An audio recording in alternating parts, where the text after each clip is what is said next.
What's up, everybody? It's your favorite Seeker's favorite nerd, and today we are looking at the 3 New Age releases of their standard Seekers. You know, Starscream, Thundercracker, Skywarp. These are on loan to me from Robert D. I don't do Legends. I also did the Coneheads. Look, I'm not sure which is coming out first. The Coneheads, I go from Jet to Robot. These, I'm going to be going from Robot to Jet. Both ways will be covered on this channel. I'm just not sure which is which in regards to chronological release. Kind of depends on how a few things shake out. That being said, we got to get into the set. They do come with a fair amount of accessories, so no time like the present.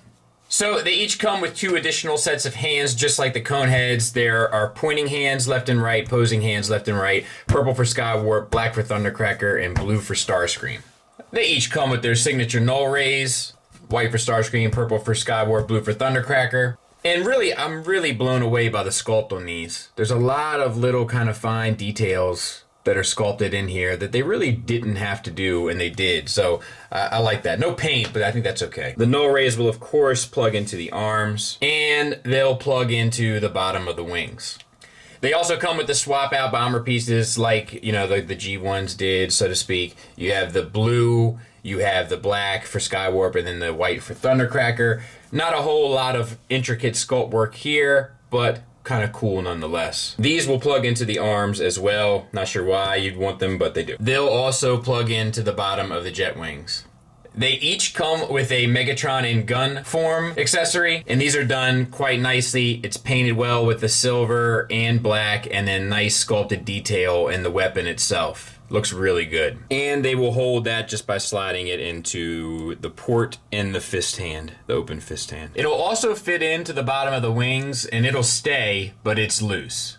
They also come with 2 effects. You have the translucent with the blue from clear to blue for the thrusters, and then you have the clear to pink for the null rays, or, you know, the weapons on the arms, whatever you want to use. These plug into the back of the jet. They'll also slide onto the barrel of the null ray. They don't actually fit on the other weapon. I just checked it, and they do not. So, but they will fit on here. They all also come with a display stand. It has a metallic purple finish, really nice sculpt work, and all of the pieces for the display stand can be kept inside, pegged into these assortment of holes, as it were.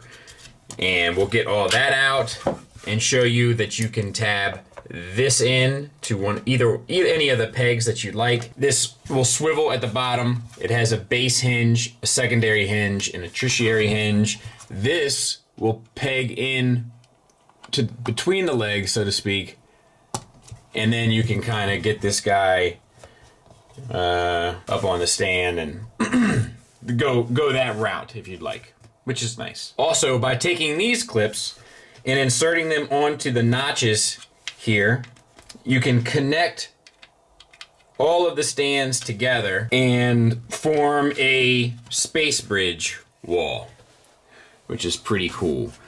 And I'm not sure exactly how many 6 will do. I'm not sure if that makes the full circle or not, but it's a cool idea, and you could use it for like a diorama or something for like a Legends class display.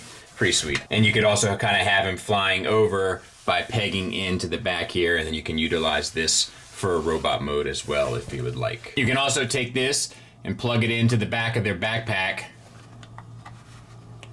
and you're good to go. Now, when I did the Conehead review, I didn't realize you could take this piece out that plugs in the backpack and plug in this adapter as well, but you can, and I'm still not sure where that goes to, maybe a different figure or something.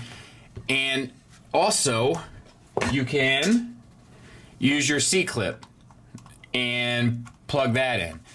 And then I'm not sure if it's probably the best for these guys because of the wings, but, you know, it'll still work. And then lastly, for Thundercracker, it comes with a second set of Megatron legs. I'm guessing this was to hide the ball pegs a bit better, because this seems a bit better.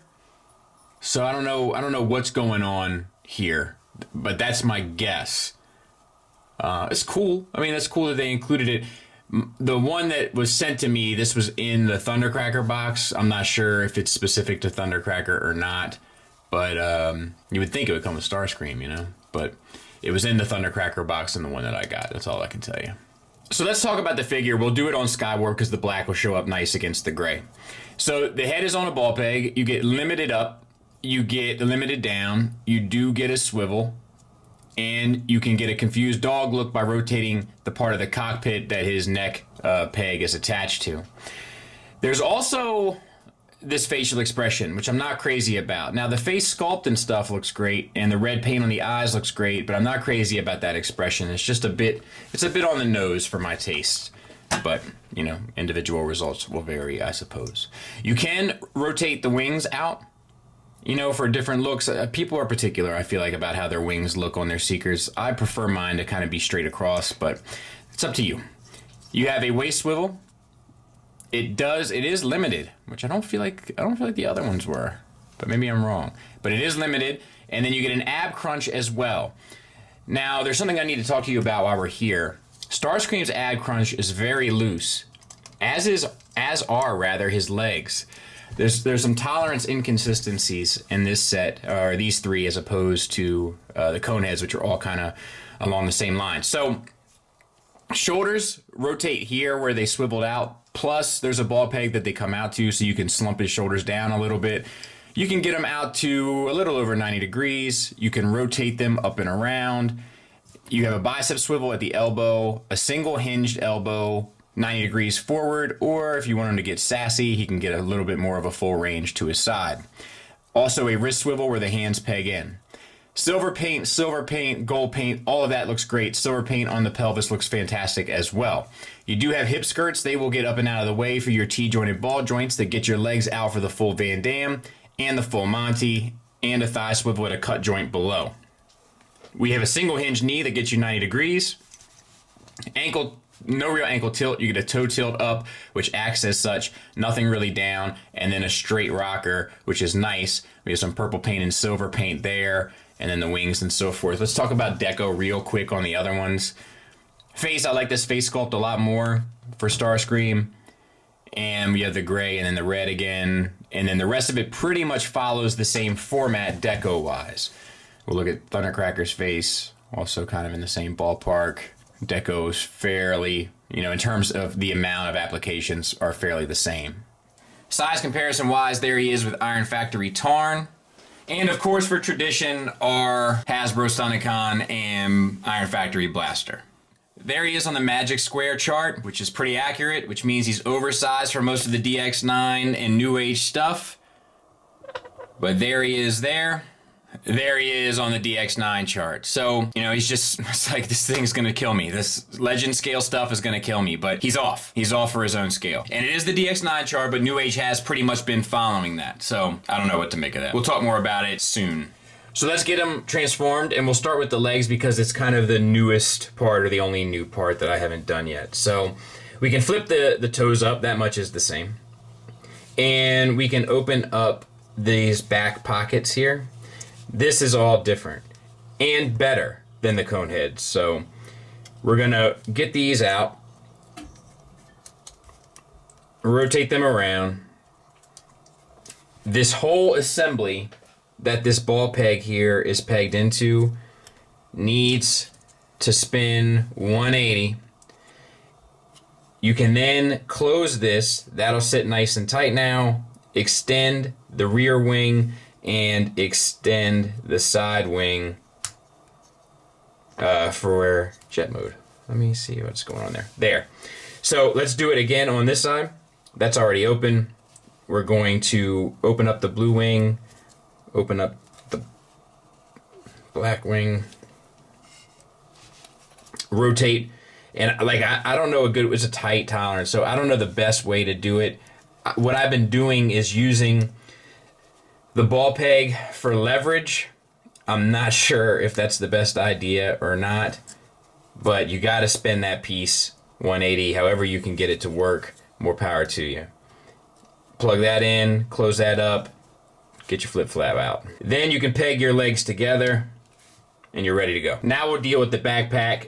Go ahead and rotate the wings all the way up, get them out of the way, open up these flaps here, then disconnect it from the back of the head there, Now you have to rotate the wings back a little bit. Plug it in to the back of the calves. Take your thigh plates here, clip them in, and then take your wings and adjust them by rotating them down and tabbing them back in. Now we need to get the chest up and out. We're gonna try this a different way. So get it to here and start trying to undo a lot of it right now as you can. So you can flip the nose cone up, it's on a double hinge, and then flip these pieces out and around.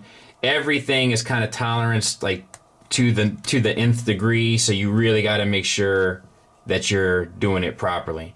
And then these are on double hinges as well. You want to wrap them around. And I did notice that his has a bit of a stress mark on it. Just one that I've noticed so far, but you know, something to consider. And then make sure that this piece here is pulled out. Is that focused? Take this back around.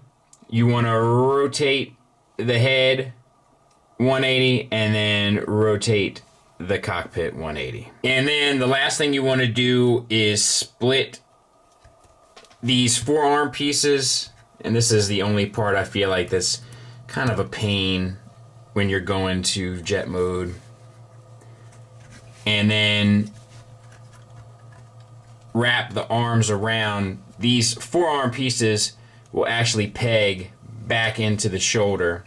And you can even, I think, do that now if you'd like. It might make life a little easier for you. Let's see.